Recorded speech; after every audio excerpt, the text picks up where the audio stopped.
I'm Jason Rzucidlo, reporting right outside the MotorCity Casino Hotel. Detroit Pistons owner Tom Gores is being honored as the Crain's Newsmaker of the Year for 2016.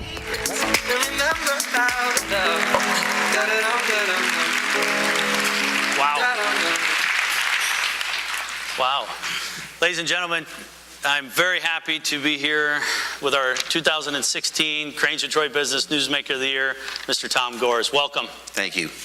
I don't even know where to begin. There is just too much going on.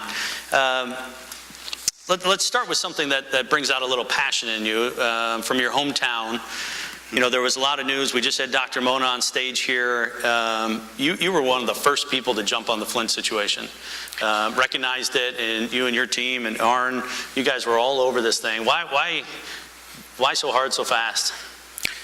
Well, we had to. I mean, people asked me the same question, and you grew up there. The community is so good for you, good to you. I played sports there, and they have a crisis. You know, it's all about the bad times, and you know, it's just like family. And to me, there was no choice, given I've been so fortunate to be successful. This was not a question of whether to do it or not. It's just a question of how to do it. And could I take a minute, Case? Of course. It's your stage. So I want to thank you, Keith. I met you tonight. Congratulations on contributing to Detroit the way you guys do, and Chris Illich is here. Just taking a moment of thinking about Mr. Illich. There's no way I would be up here without that. And this community and Chris, I'm just so happy to know you and looking forward to the partnership. Casey tried to convince me to do this. I have never accepted an award or been honored. I find this very hard to believe, just for the record. Oh, talk to my wife, you'll see. But I never have, and I've never been comfortable with it, just given that I would like to spend my time doing things. And Casey kind of got me 80% there, and then he sent his wife Ashley out to LA. And a couple of reinforcements, and Gretchen and Kelly. The closers. The closers. And we went to the Polo Lounge, one of my favorite places, and they really talked about how we can give back to the community. And for me, that's what this is about, and I'm just really proud of the way Crain's, over the last, almost 100 years now, has done their job and a real contributor. Too many people have contributed, Casey, for me to accept this on my own. Right. There's just way too many people. I have my family here, Holly, somewhere. Right there, welcome. Yep. Most people think I picked her up in LA, I found her pretty blonde. The truth is, I picked her up in Detroit. Still found her pretty blonde, but. There we go. So my daughter Amanda here, Charles, and they're very much a part of this mission, even though we live in LA and so on. They're very much a part of this mission, and I think that's really, really important. Mayor Dugan, Huntington Bank, there's so many people that have contributed to this, and I was uncomfortable actually taking this. This is an award, right? It is. Yes, and you are the newsmaker. I know. That's. I was very, very uncomfortable. Dr. Mona, that hug today, and what you've done for Flint, and Mayor Bing, we were just talking in the back, and what you do for kids, and Mitch Album, who's so skilled. He could go anywhere. He could be in any city, and he continues to be dedicated here in Detroit. I have platinum people. Everybody knows Platinum Equity. Without platinum, I probably don't have that much money. So, and the Pistons don't generate cash. So we need platinum to be able to do all these good things. And my mom and dad, and we grew up in Flint, and my mom, really talked about hard work, and my dad was the architect. And we got everybody acknowledged. Yep. Let's talk about the business. Let's talk about the news a little bit. You decided to buy the Detroit Pistons because you wanted to spend more time in Michigan because LA weather wasn't as good, or because you saw an opportunity, because originally it was a platinum deal, right? Yes. Yeah. And you moved in, it took over the team, and where do we see this thing going? Well, it's going to keep going, but I didn't anticipate buying a sports team because I'm in the private equity business. We buy companies and so on. But as I kind of dug in and saw the full opportunity, the ability to impact the community was huge. And how else can you do that?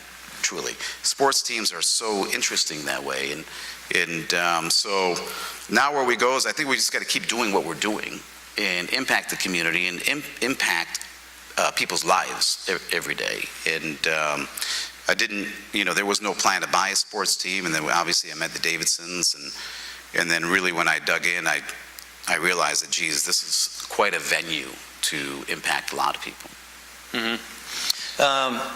You just mentioned the Davidsons, you mentioned the Illiches earlier.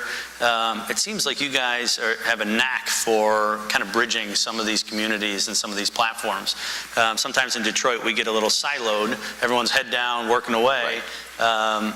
Talk a little bit about that role and what you guys want to do with kind of bringing some of these communities together.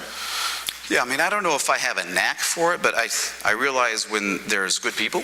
Yeah. So when you look at the Davidsons, they cared about, the next steward of the business, and there was only a few people to do that. And if you look at the Illich family and doing business with Chris, again, I called him the gentleman of the year earlier, but, he's so easy to deal with. And so I think I have a knack for recognizing good people.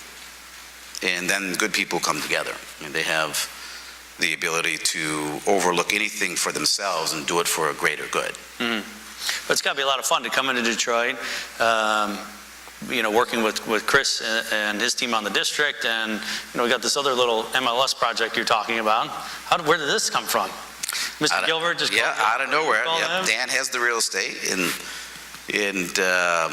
I mean, really, honestly, it was the last thing I wanted was another sports team. Because it's already enough work. I mean, this is, this city consumes you, as you guys know, and I live in LA, and so, but there's so much opportunity in the impact to the city. I mean, the demographics on a soccer team, and I coach, you guys probably saw some of that, I coach probably 20 teams, by the way. I coach those two kids over there and their friends. Is he a good coach? He's good. All right. That's the highest praise. Sure about that? I'm not sure.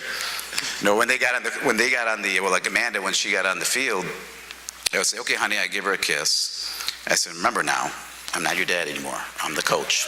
So get on the field and stay to the game plan." That's great. So you weren't necessarily going to get the Pistons. You weren't totally in on the soccer deal. Then we decided to move the team out of Auburn Hills downtown. Now we're going to build a new practice facility. Is this consumption going to slow down at some point? You said it's all consuming. Where do we go now? Well, it is very consuming. Yeah. I mean, there's so much opportunity here, and I feel good about spending the resources in this town. Mm-hmm. And there's no other sports town I would want to be in. There's no way I would have gotten this business of sports without. Even if Arn said he wanted to go to Philadelphia? Nah, I wouldn't follow him, no. Okay. No, not there. Nancy would, but.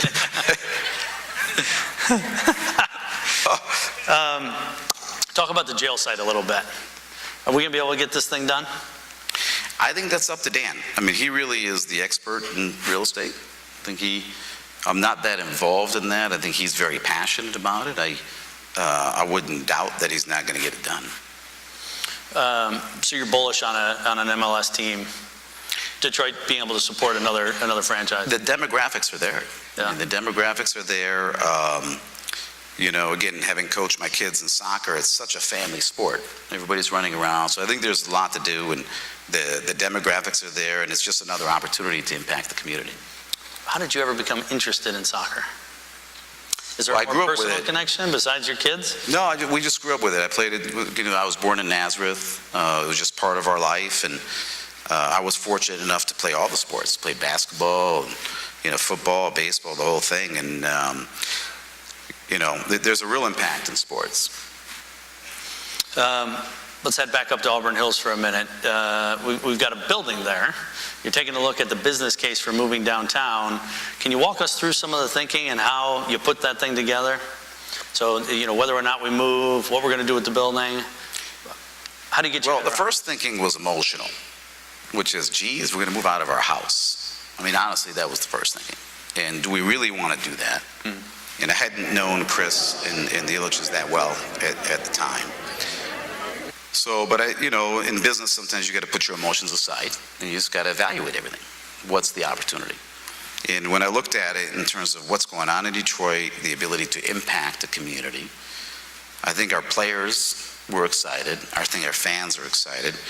And then, I had many meetings and probably 100 or 200 texts with Chris, and I realized that we could really partner well on this.